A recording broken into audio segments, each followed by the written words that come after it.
Magandang araw mga katokers, mga katokers, mga katoshis. Dito na tayo sa ating portion na Raw and Random Thoughts. Alright. Ikli lang to. No edits, no cuts. Dire-diretso. No? Nababahala ako dito sa... Teka, ayusin natin. Yan. Nababahala ako dito sa balita, no? Unang issue. Eto si Justin Brownlee, nasaan na? Missing in action. Ba to, nagtatago ba ito o nasaan na pagkatapos nating ina-naturalize? Wala siyang presence o hindi siya present dito sa kasulukuyang ginaganap na EASL na kung saan siya ay ginawang import, kinuhang import kasama to si RHJ ng Meralco Bolts. Supposed to be dapat naglalaro siya kasama si RHJ sa Meralco Bolts. Ngayon, since hindi pa sumasagot, hindi matagpuan ang whereabouts nito si Justin Brownlee, ay kinuha na muna to si Ange Kwame bilang kapalit niya para sa Meralco Bolts. Hindi pa nananalo ang Meralco Bolts sa EASL. 0-2 yata sila kung di ako nagkakamali. Ano? Basta wala pang panalo, no? Sa last 2 games yata, no? Okay? Dahil kailangan nila to si Justin Brownlee sa team, ano? Kaya nga siya kinuha eh. Okay? At pumayag naman siya, palagay ko, dahil hindi naman i-declare at hindi naman ipa-publicize ng Meralco Bolts na sila RHJ at Justin Brownlee ang magiging import nila kung hindi pumayag si Justin Brownlee. No. Nung maglalaro na, okay? Missing in action. Nawawala. Yung whereabouts, hindi makita. Tinatawagan, hindi makontak. Okay? At ako'y nangangamba nga rito dahil paparating na itong window para sa FIBA World Cup Asian Qualifiers. Na mga kalaban natin ang Guam, New Zealand, saka Australia. Siya ang ating naturalized player sa Gilas, no? Paano kung dito sa Gilas siya magtago? Ano na po? Okay? Paano kung sa Gilas siya magtago? Paano kung sa Gilas siya mag-missing in action? Nako, malaking issue yan, no? Malaking kawalan yan sa team, syempre, no? When the chips are down, ika nga nila, ito si Justin Brownlee ang sumasalo, no? Kaya nananalo madalas ang Gilas Pilipinas sa mga close games natin. Ang mga tinatalo natin ay mga mas matataas ang ranking sa atin, ano?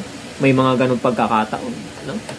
Kung hindi siya maglalaro sa Gilas ngayong Nobyembre 28 yata, no? Laban sa Guam. Yung first game natin, first window. Mahihirapan tayo dyan. Yung may Justin Brownlee na nga tayo, kinalaban natin ng New Zealand at saka Australia. Nahirapan na tayo, yung pangwala. Diba? Paano ngayon yan? Paano kung mag-miss MIA siya sa Gilas duties niya? Okay? Kailangan solusyonan to ng sino ba pwede gumawa ng SBP? No? Palagay ko, no? Tsaka ng SBP. Oo. Dahil mahirap yung ganyan, no? Di man lang sinabi ni Ho, walang sinabi kung nasaan siya. Okay? So, kailangan i-address ito agad ng SBP tsaka coaching staff ng Gilas. Kung sakali na papalitan siya, kailan papalitan? Kailan papasok yung replacement? At sino yung replacement? Okay? Sino yung replacement, mga kababayan? At kailan? Dahil meron niya siyempre preparation. Siyempre mag-i-start na mag-prepare si Coach Tim Cone. Kailan magpa-practice yung Gilas? Okay? As early as now, kailangan gumalaw na sila. Okay? Kumuha na sila ng possible, no? Isipin na nila yung worst case scenario, hindi maglalaro si Justin Brownlee. At kumuha na sila ng parang kakausapin na nila just in case, no?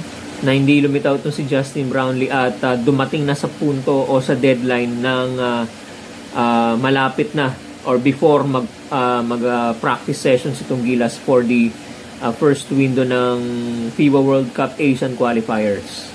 Okay? So, sana masolusyonan agad ito at mai-announce sila kung sino yung papalit. Okay? Pangalawang issue.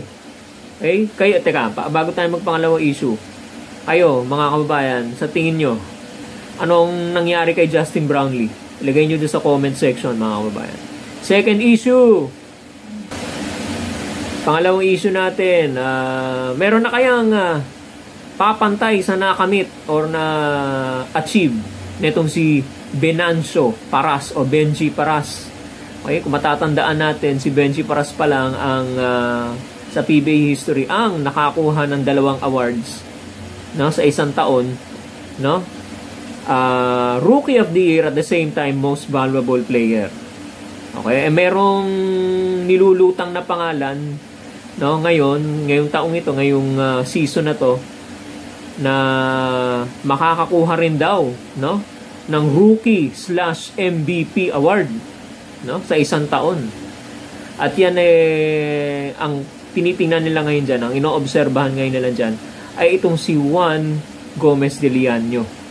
Okay? Katulad na nga ng alam natin, maganda naman ang performance niya sa Converge, ano? Nakadalawang triple-double na nga siya, no? Performance. Kaya lang medyo hindi siya pinalad nitong nung naglaro sila laban sa San Miguel. 8 points lang ang naitala. Okay? Puro single digits. Okay? Yan. So, medyo na-scout siya doon, no? Medyo na-depensahan siya ng mga beermen, ano? At nabasa ang laro. Okay? Paano ang laruan? Ayun, hindi siya pinalad. Pero, just the same, magkagayon pa man, mahaba pa naman ang taon, ano? Ang season. So, meron pang commissioners, meron pang governors, at the rest of the Philippine Cup. Maaga pa ang Philippine Cup. So, meron pang panahon bumawi. Sa tingin nyo, mga kababayan, okay, ito, tatanong ko na sa inyo. Okay? Etong si Juan Gomez de Liano, kaya ang susunod na Benji Paras ng PBA na kukuha, no? At gagawaran ng 2 awards, prestigious awards, sa isang taon. Okay? MVP, Most Valuable Player, at saka Rookie of the Year. Ayan, ano? Ako, hindi pa ako kumbinsido. Baka start pa lang ng conference, no? Ako, aabangan ko pa rin sa stat-wise, no? Comments ng mga players, no? Of course, yung attitude din niya, titingnan ko rin yun, no? Ano pa ba? Okay? Hindi ko alam kung isasama nila kasama media votes, no? Okay? So, lahat-lahat yan. Titingnan natin. Masyado pa maaga para sabihin nakaka-4 na laro pa lang, 4-5 laro pa lang, ang mga teams, mahaba-haba pa yan, no? So, marami pang mangyari, negative or positive. Magbo-boost sa kanya na makukumbinsi ang tao na siya maging rookie MVP, o pwede rin maging negative para bumaba ang kumpiyansa ng mga tao sa kanya para hindi niya makuha yung rookie MVP, o kahit hindi both, no? Pwede siguro isa lang, pero hindi both.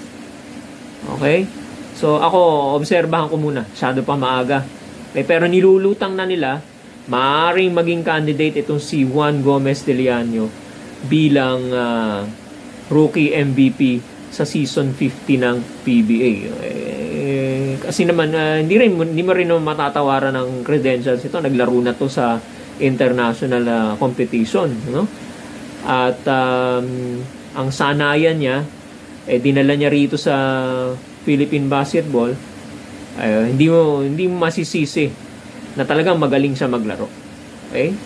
Ayan. So, tingnan natin, mga kababayan, ang kapalaran nitong si Juan Gomez Deliano na naglalaro para sa Converge Fiber Xers na kasalukuyan maganda naman ang resulta ng kanilang performance. 3-2 sila ngayon. Okay? Kaya lang tinalo sila ng San Miguel. Okay? Pero tabla na sila ng San Miguel 3-2. Alright? So yan lang mga kababayan, dire-diretso lang ang ating pagbibigay opinyon at insights dito sa mga napapanahon at maiikling issues tungkol sa mundo ng sports. Patuloy po ninyong tutukan ang ating YouTube channel sa mga bago pasok. Huwag niyo po kalimutan mag-subscribe sa ating YouTube channel, Talking Toshi Sports. Paki-like and follow niyo na rin po ang ating Facebook page, Talking Toshi Sports. Magandang araw sa inyo lahat at maraming salamat po sa inyong pagsubaybay.